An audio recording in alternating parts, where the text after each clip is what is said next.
Seguimos en Código. Nos acompaña Juan Grabois. ¿Es así? ¿Está bien dicho? Muy bien. Juan Grabois. Sí. Gracias por venir. Recordemos que es el hijo, bueno, para los que somos medio grandotes. Sí. No grandotes de... Contame porque yo era de pajarito. no Sí, vos lo conocías muy bien. Bueno, una familia peronista. Una familia peronista, un dirigente peronista cuyo apodo era Pajarito. Muy bien. Pero Juan Grabois es Juan Grabois. ¿34 años? 33. ¿33? Abogado. ¿Qué edad, Abogado. Acá dijimos la presentación. Cercano a Bergoglio. En términos de identificación. Pongamos. Consultor, no, asesor de, o consultor del... Soy consultor de Consejo Pontificio de Paz y Justicia. De un dicasterio que ahora se llama Desarrollo Humano Integral, que cambió el nombre. Pero cargo menor, como dice un amigo de la casa. Cargo menor, pero allá en el Vaticano. Y de la Y ad honorem. Y no directamente del Papa Francisco, sino del cardenal Turkson, que es un obispo africano que conozco hace muchos años, que trabaja mucho con el tema de las villas, etcétera, en África. Vos no vivís en Buenos Aires, vivís en la Patagonia. Yo vivo en la Patagonia, en las afueras de San Martín de los Andes. Y no tenés televisión. No tengo televisión. Eso te mantiene sano, por lo que veo. Ahora estoy un poco enfermo, pero bueno, espero que... Pero fue por el traqueteo de hoy. Fue por el traqueteo de hoy, que fue bravo. Bueno, danos, si querés, una pincelada sobre lo que viste hoy en Jujuy, qué pensás del caso Milagro Sala, y después a nosotros nos interesaría conversar de este nuevo fenómeno que se empieza a institucionalizar, a visibilizar e institucionalizar, que es el de la economía informal, la economía popular. Conducís una confederación. Soy parte de la dirección nacional de una confederación.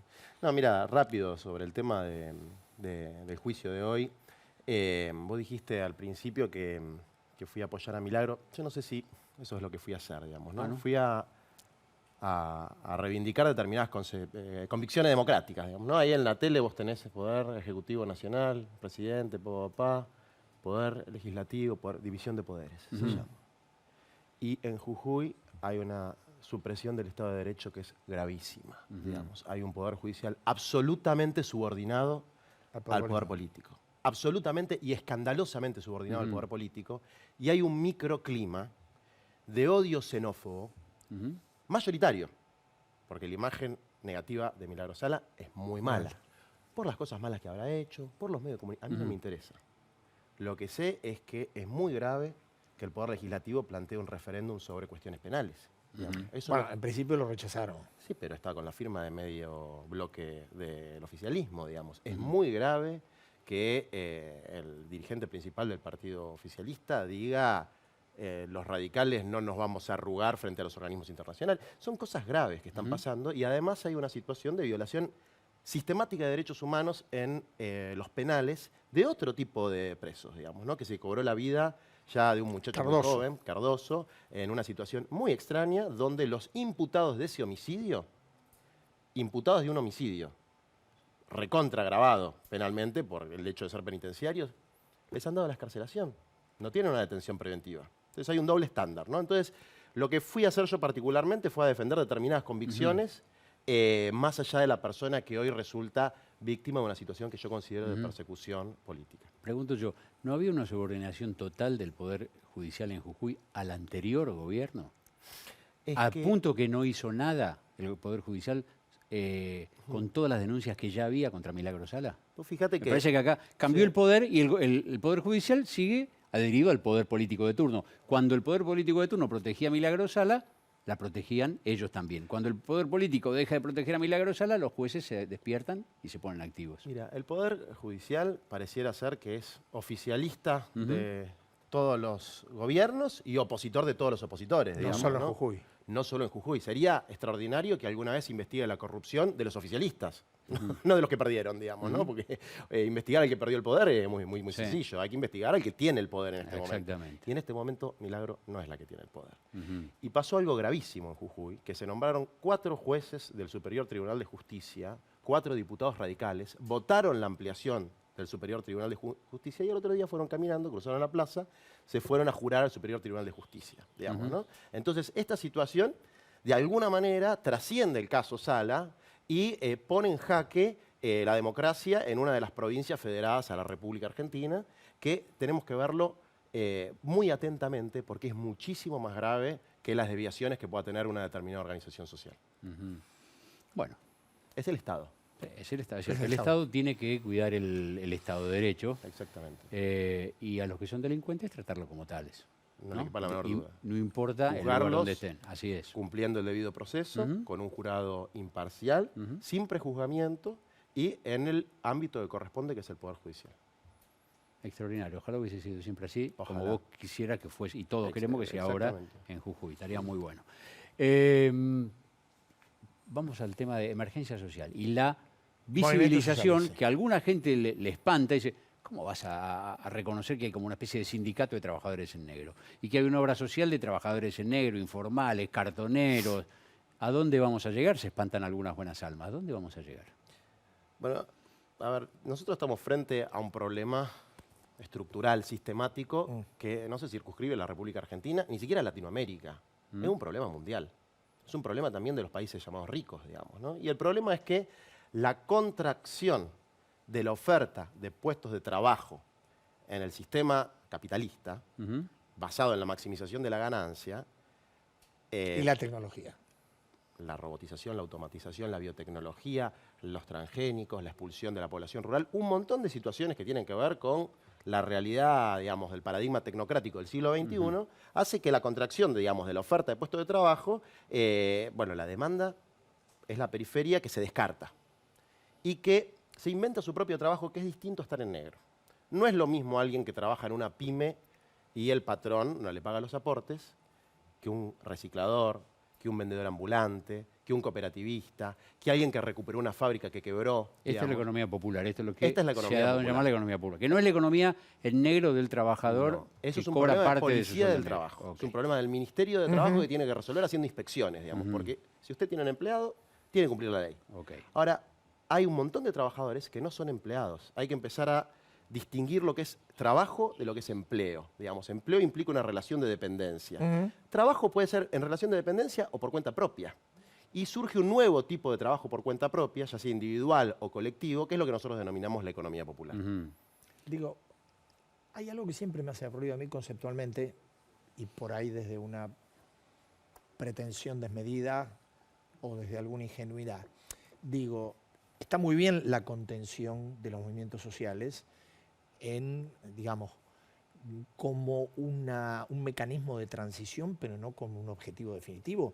Digo, ustedes piensan, y vos sos dirigente, que esto en algún momento puede tener un salto cualitativo, es decir, dejar este estado y pasar a un estado más formal o de pertenencia o de inclusión, por utilizar la palabra que estuvo en moda tanto tiempo. Dos reflexiones, digamos. De ninguna manera lo que nosotros buscamos es contención, ¿no? Eso es el parche, podríamos decir. Lo que nosotros buscamos es el desarrollo integral del ser humano en el marco de nuestra patria, con tierra, techo y trabajo para todos. Eso es nuestro objetivo, digamos, ¿no? Pero vivimos en la realidad que nos toca. Y en la realidad que nos toca, trabajamos con las herramientas que tenemos a disposición según el sistema en el que estamos viviendo, digamos, que no es el que a nosotros nos gustaría, porque dentro de este paradigma tecnocrático, de maximización de la ganancia, de predominio del capital financiero, no va a haber generación de empleo de calidad, aunque el país crezca a tasas chinas. No va a Pregunto, ¿te suceder. puedo interrumpir Ya nos un pasó. segundito? Ya nos pasó. Ya nos pasó. Y pasó en todo el mundo, ¿eh? Un segundito. ¿Ustedes tienen algún modelo? Digo, ustedes miran el mundo y dicen, bueno, a ver, acá puede ser, acá puede ser, acá puede ser. No. Yo creo que es algo que se va a ir construyendo por aproximaciones sucesivas, tomando desprejuiciadamente lo mejor de las experiencias históricas del pasado, que todas las experiencias históricas tienen su explicación, su razón de ser, algo para tomar. Pero va a ser una construcción, yo creo que de mis hijos, de mis nietos, digamos, ¿no?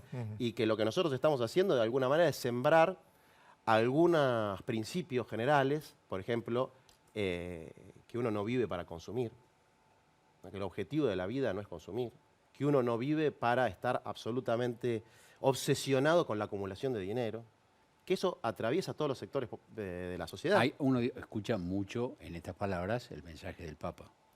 Puede ser. ¿No? Obviamente, nosotros nos nutrimos mucho del pensamiento del Papa, lo cual no quiere decir ni que yo, ni que la organización a la que pertenezco, yo no trabajo para el Vaticano, nuestra organización no trabaja para el Vaticano, no negociamos ni hablamos en nombre del Papa, jamás lo he hecho yo. ¿Sos religioso? particularmente. Yo sí, pero en lo personal sí. Pero la organización a la que No, pertenezco. no, no, lo personal. ¿no? y nos nutrimos y estamos muy agradecidos del apoyo y la visibilidad que él le dio a este fenómeno que está en la realidad, que no se puede tapar. Y que hoy salió un informe muy interesante, casualmente, del Observatorio de la Deuda Social de la UCA. Sobre el tema de la precarización del trabajo. Bueno, solamente Enorme. el 40% de los trabajadores tiene un empleo con plenos derechos. Entonces, acá hay un problema de la realidad que trasciende con creces las, digamos, diferencias coyunturales de política económica que pueda existir. Vos tuviste en noviembre, hubo un encuentro de movimientos sociales de todo el mundo, ¿no?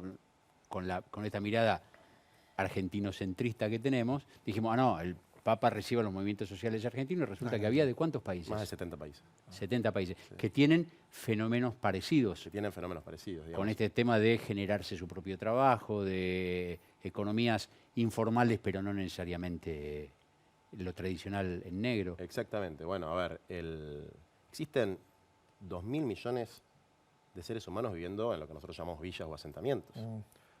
1 de cada 2 nuevos hogares urbanos de los países pobres es en un asentamiento ilegal o informal.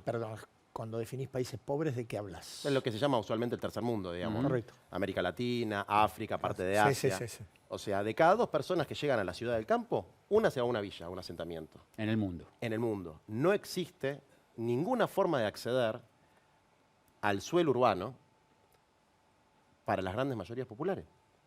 O sea, este sistema no está resolviendo cosas básicas, tierra, techo y trabajo. No la felicidad humana, cosas absolutamente elementales. Y esto sucede en la Argentina, digamos. Nosotros tenemos más de 5.000 villas y asentamientos aquí en la Argentina. Nosotros vimos en más del 60% de los trabajadores precarizados y de ese 60%, muchos en este marco de lo que nosotros denominamos la economía popular.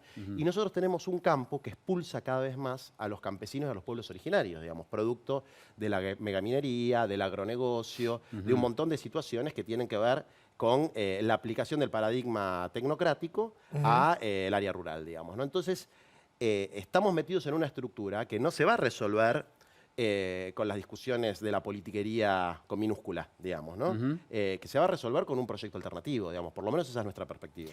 Antes que se nos termine el tiempo, ¿qué cambia para ustedes y para quienes están en estando o no en la organización, en la CETEP de ustedes, qué cambia con la ley de emergencia social que se votó esta semana? Bueno, vos dijiste algo muy importante, digamos. Para nosotros institucionalizar este proceso es fundamental, digamos. Y es fundamental para que no pase, por ejemplo, lo que pasó en Jujuy. Porque la mayor responsabilidad también, lo tiene el Estado municipal, que estaba gobernado por los radicales, el Estado provincial, que estaba gobernado por los peronistas, y el Estado nacional. Porque todos firmaron las certificaciones de las obras. Entonces, si la teoría del delito de la Fiscalía se comprueba, el intendente de San Salvador de Jujuy, que es el principal aliado de Gerardo Morales, también tiene que ir al banquillo, además de todos los otros funcionarios. ¿Por qué? Porque todos estos procesos no estaban institucionalizados. Era de arbitraria. Sí, una cosa informal. Informal. Un submundo, digamos, que no tenía visibilidad, porque estaba este argumento de cómo vamos a institucionalizar la pobreza. No se trata de institucionalizar la pobreza, se trata de institucionalizar procesos socioeconómicos que se dan sistemáticamente en nuestra realidad de por lo menos 30 años y que van increciendo, digamos. ¿Qué cambia particularmente? Cambia que se reconoce como trabajador a quien está en esta situación, al hombre, a la mujer que está en esta situación de trabajo sin patrón, pero que no es un monotributista típico, no es un autónomo, no es un abogado, un psicólogo, un comerciante. Un kiosquero, claro. Es una persona que está dentro del marco de la mal llamada economía informal, porque no se trata de un problema de formas, digamos, realizando una actividad de manera autónoma, digamos, ¿no? Y ese sujeto no era considerado trabajador por la legislación argentina. El trabajador era el empleado. De hecho, era el único que podía formar asociaciones sindicales, ¿no? Nosotros, a final del año pasado, logramos obtener una suerte de personería intermedia entre la personería gremial y la de la asociación civil, que se llama personería social, y ahora que se reconozca un nuevo derecho de la seguridad social, que es el salario social complementario, que es a donde tiene que ir ese monto, que parece tan grande cuando uno lo dice, que son 30.000 millones de pesos. En 3 años. Pero en realidad es bastante poquito. Y es bastante menos de lo que nosotros queríamos. Pero fue lo que se pudo lograr en el marco de la correlación de fuerza, de la realidad en la que nosotros estamos viviendo, digamos, ¿no? Ese salario social complementario tiene que ser producto de un registro público, nacional, auditado, transparente, que permita que todos estos trabajadores y trabajadoras de la economía popular se puedan registrar, puedan acceder a una obra social y puedan acceder a este salario social complementario que complementa sus ingresos que obtienen de manera independiente. Gracias, Juan. Muy No, amable gracias por a estar. ustedes, muy amable. Nos Un toca par de lo minutos. siempre, Un par de minutos. Y venimos con los Y premios. venimos para dar los premios de este jueves.